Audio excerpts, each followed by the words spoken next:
नमस्कार, मैं भालचंद्र पांडे आज उपस्थित हैं यूजीसी रेगुलेशन 2026 पे चर्चा करने के लिए। हमारे साथ श्री जुगल किशोर तिवारी जी हैं, पूर्व डीआईजी उत्तर प्रदेश।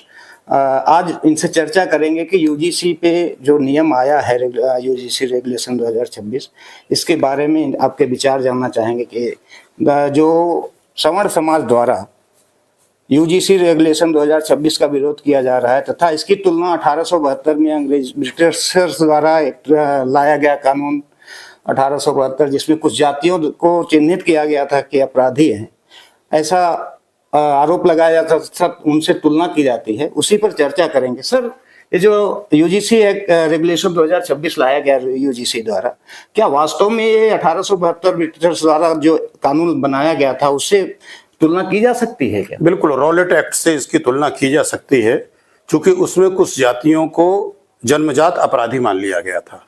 और इस रेगुलेशन में भी जो सामान्य वर्ग की जातियां हैं, सामान्य वर्ग में आने वाले जो लोग हैं, उन सबको एक तरह से अपराधी मान लिया गया है, ऑपरेसर मान लिया गया है कि वो प्रताड़ित करते हैं।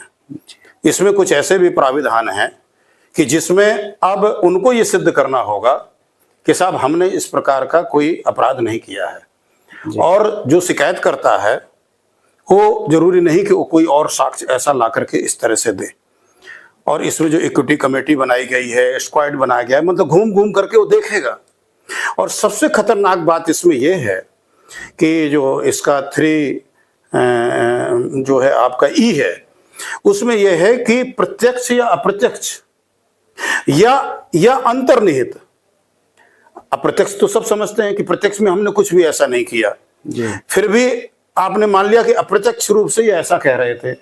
यही एक अजीब चीज है। लेकिन उससे भी एक और आगे 4 कदम बढ़ करके है कि अंतर्निहित, यानी आप आराम से बैठे हो, कोई इस तरह की बात नहीं है, लेकिन सामने वाले को ये फील हुआ या नहीं भी हुआ, तब भी उसने ये शिकायत कर दी कि साहब ये जो एक्टिविटी कर रहे थे, ये जो पढ़ रहे थे, ये जो आपस में 2 लोग बात कर रहे थे, ये हमारे प्रति इनका जो दृष्टिकोण था वो अपमानजनक था जी, हमारे प्रति जो है। मतलब इतने खतरनाक चीज कि आपको प्रकट में कुछ करना है ही नहीं है, तब भी आप अपराधी हो।